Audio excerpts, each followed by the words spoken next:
Well, thanks so much for watching Making Healthcare Work for You, Different Perspectives and Empowering Solutions. I'm Stephanie Fields, joined by my co-host, Dr. Apoorv Gupta.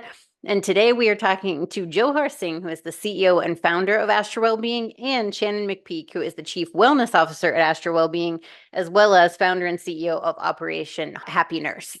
Your personal journeys that took you to founding these two companies that you have, how they're working together, and then the results that you've seen. So why don't you, to start, whoever wants to take it, tell us what is Astra Wellbeing and how did you two find each other to connect the two companies? So, Astra Wellbeing is a digital wellness platform for healthcare employees. And what we do is offer a range of wellness solutions to healthcare organizations that help foster processes for managing employee recognition, employee engagement, and improving employee retention. Um, Kind of how I started it is, I come from a long lineage of healthcare workers in my family, especially my mom. She's a frontline physician in the ICU at the Boston Medical Center, and just growing up, hearing what she had to say, especially during the pandemic and post-pandemic, and the amount of stress, burnout, and turnover that both her and her team experienced really resonated with me.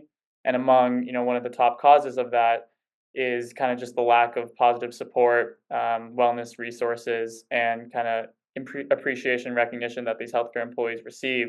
And so that's really where the idea started with me on, how can we develop and leverage innovative technology to foster this kind of positive support. And I met Johar through Operation Happy Nurse, a 501(c)(3) nonprofit organization. We provide preventative care measures for nurses through a variety of resources. We connected with Astra Wellbeing to help provide some of those wellness resources to them for their platform, which developed into us having a more business relationship. So me coming on as Chief Wellness Officer for Astra Wellbeing and helping with the wellness platform and building that out to provide a variety of different resources for the individuals who utilize it. And you founded Operation Happy Nurse after your personal experience and your struggles working in as a nurse in the hospital. So tell Yeah. us about what led you to that and what was that experience like? So I'm a neonatal ICU nurse by trade. I started in 2016. I just recently stepped away from bedside because of the growth of Operation Happy Nurse and joining Astra Wellbeing's team. But during my career as a neonatal ICU nurse, I struggled a lot with my anxiety. I felt that I wasn't adequately prepared for the pressure that you're under as a nurse. I don't think that I was told specifically the toll that seeing patient death and patient harm takes on you. It doesn't matter what age the patient is, but watching babies struggle is very, very difficult. And I never really had to deal with much death leading into that. So when I was all of a sudden needing to cope with the death of infants, I didn't have a good library of coping mechanisms already set up for me to be able to do that. And as someone who has been privileged, I had only dealt with one death prior in my life, and that was my grandma, and I was age 9. So I didn't really have much of an understanding of the death and dying process. So leading into NICU nursing and all of a sudden having to cope with the death of infants, but without having any easily accessible resources to me, proved extremely difficult. I developed pretty significant anxiety, depression, anxiety turned into OCD, and severe burnout by about 6 months in my career.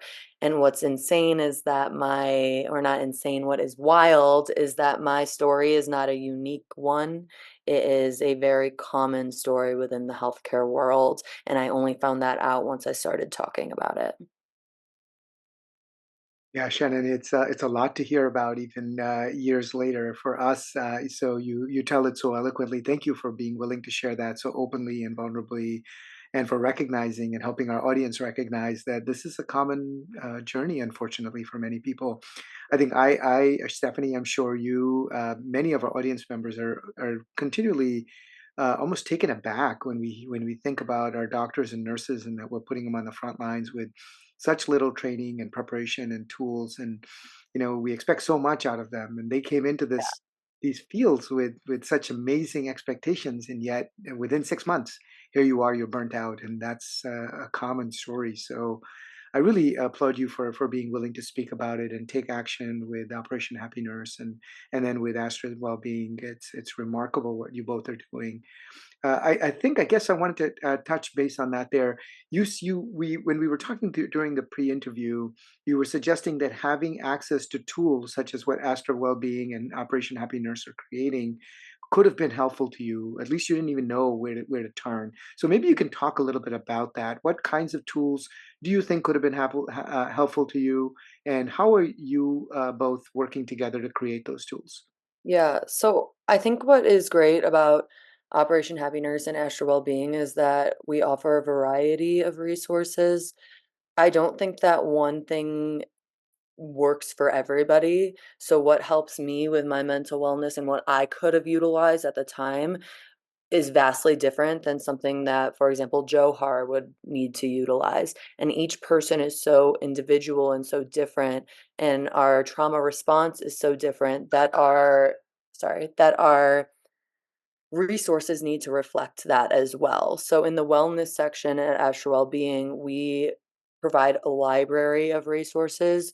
We send people to different organizations that are doing a lot of good in the healthcare space in regards to wellness, and we're each doing good in a different avenue. So Operation Happy Nurse is focused on preventative care measures and providing individuals with positive coping mechanisms, whereas an organization that, like Don't Clock Out, does support groups, or Debriefing the Front Lines offers debriefing services. And one individual might find a lot of success in debriefing, while another individual might need support groups, or another individual might need the community of Operation Happy Nurse. And Astra Wellbeing helps individuals at these healthcare organizations and these hospitals find the resource and the space that's going to help them by breaking it down and showing them what each resource really does, as well as in the moment providing resources for the individuals. Operation Happy Nurse provides things like meditation, yoga, fitness videos to Astra Wellbeing so individuals can utilize those within the platform itself. Johar, when you were working on this and you had this idea to build something that would help people like your mom and other family members that you have, how important was their feedback and their experience when you were deciding what needed to be part of this and how it should be used? Yeah, great question. And I think the incorporating the voice of the end user, in this case, healthcare workers, is everything, especially because that's why we're doing what we're doing. What we started with at Astra Wellbeing was, just motivational text messages to healthcare workers. And since then, it's come a far way, becoming now an all-encompassing wellness platform where we still make our own employee recognition mechanisms and analytics and generate report dashboards. But one of the kind of most important things is what Shannon talked about, bringing in organizations like Operation Happy Nurse, Don't Clock Out, Debriefing the Front Lines, that are actually made by people with experience in the actual hospitals and healthcare organizations. And I think that's super important, incorporating the voice of the healthcare worker in what we're building. And that's why it's resonated so far with the organizations that we've piloted with and are talking to now. That's actually exactly where I wanted to jump off, Johar. So you brought it, the train exactly to that point, which is you've done a couple of pilots. I really want to understand how those pilots help demonstrate to you and to the caregivers you were working with that this solution could be helpful to them. Yeah, absolutely. So we've piloted to about 800 users so far, including at the Boston Medical Center in the critical care nursing unit division, as well as to the entire staff of Westboro Behavioral Healthcare Hospital. And the pilots kind of really reinforced quite a few key metrics that we really like to build off of and continue to work on. One being engagement. We really built our platform so that we'd have high engagement rates from users, and through our pilot so far, we've seen a 70% user engagement rate, which is more than double the industry average. And that's really because we designed our platform with using SMS communication, meaning that all of our applications, our employee dashboard, everything's accessible via simple text message. A healthcare worker can simply click a button on their phone and it'll launch their dashboard. And so doing this kind of really provoked that high engagement rate and these network effects where, we're seeing users send messages of support to each other at 3 a.m. between shifts, talk about it at their lunch breaks, access, like Shannon said, a variety of different types of wellness content and resources. Another big thing that we kind of preach with our pilot so far in the organizations that we're planning on rolling out to later this year is really being on the cost effective side. And so with our platform, because we designed it the way we did, all using web-based technology, the cost of our platform is significantly lower compared to employee assistance programs or other kind of alternatives out there. And so because of that, we can basically enter untapped markets such as community health centers, safety net hospitals that serve more under marginalized communities and have lower budgets. With employees that have just as great or if not greater of a demand for our platform. How important is it to get these resources into the hands of the providers and the nurses and everybody working in healthcare? Without this or some other type of resource to help them, what are we looking at? Can you imagine two hospitals side by side that one doesn't have resources, doesn't support their people, doesn't focus on empathy, and then another one that uses resources like this that really makes love and healthcare part of their DNA? And what are the differences that you explain? Because Shannon, in the pre-interview, I think you even talked about, it might have been after we started recording, that you started experiencing errors, or that you were worried that you were going to experience errors. So things like that. I mean, I feel like this obviously has to have a ripple effect. It's more than just like, oh, that nurse doesn't seem happy, or that doctor seems distracted. Yeah, there's a massive correlation between burnout, anxiety, depression within the healthcare workers and patient safety. So the higher the burnout, the higher depression, the higher the anxiety, the more likely that patient safety is at risk. In all reality, there's also a lot of other things that go into play there. Right now, there is a high demand for nurses within the profession. We don't like to say nursing shortage because we're leaving for reasons that are more systemic and it's a culture type thing.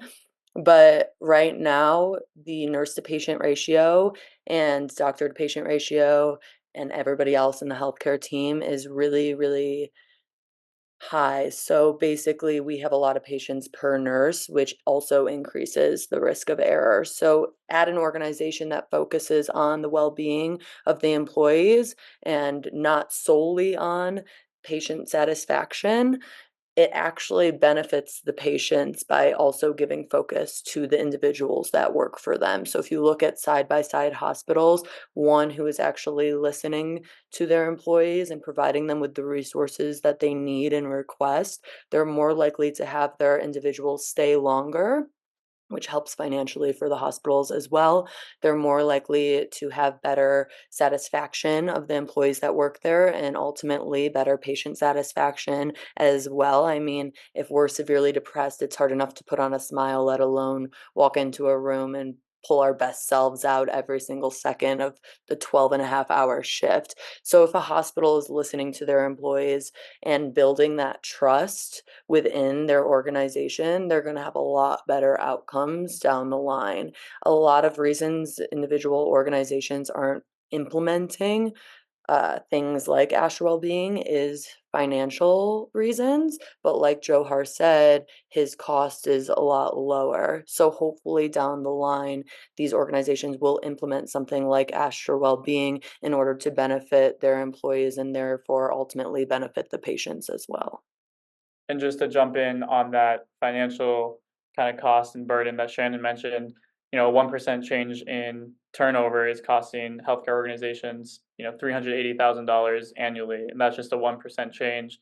Where we're seeing, high double digits turnover and burnout rates, and this isn't just a issue in hospitals. This is kind of something that frontline industries, teaching, senior homes, elderly care, industries across the board are facing. And so while Astra Wellbeing currently is, our resources are developed for the frontline healthcare worker, in our future, we don't see it stopping there. We see, fostering this culture of positive support, employee engagement and recognition, and access to wellness resources as, kind of a staple of change across industries alike. Well, that's a remarkable vision, Johar and Shannon. I think that's incredible.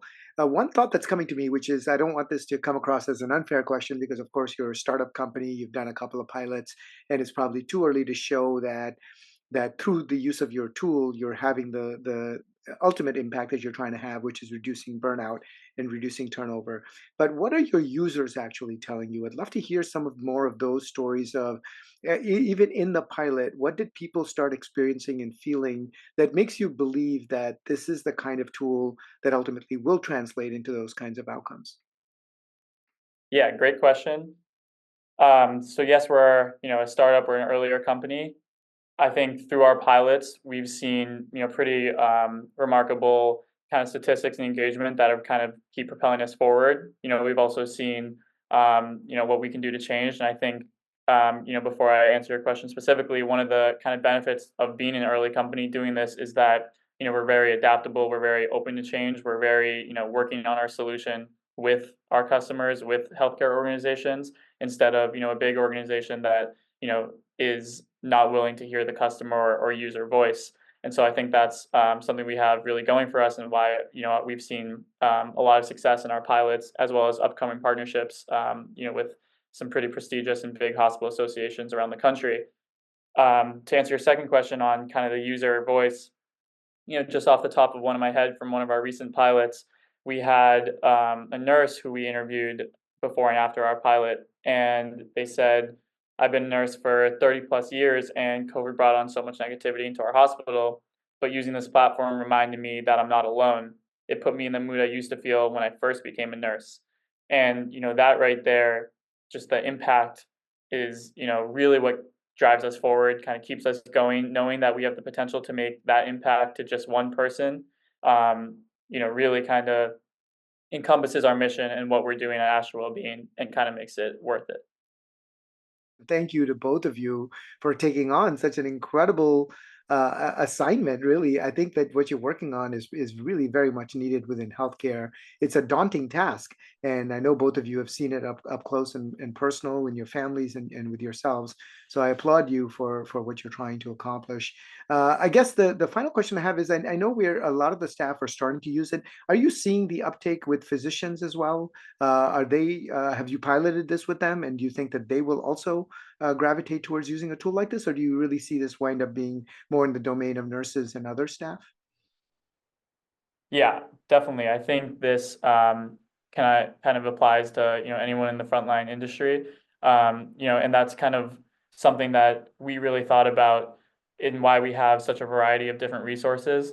I think, like Shannon mentioned earlier, the same resources that work for Shannon might not be the same resources that work for me, and that's really why we built a robust kind of library of different resources, ranging from our wellness resources to our employee recognition.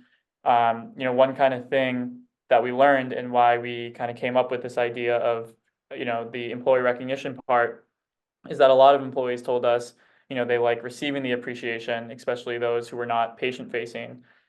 On the other hand, a lot of employees who were patient facing and kind of had a lot of that patient family employee kind of communication wanted ways to give appreciation.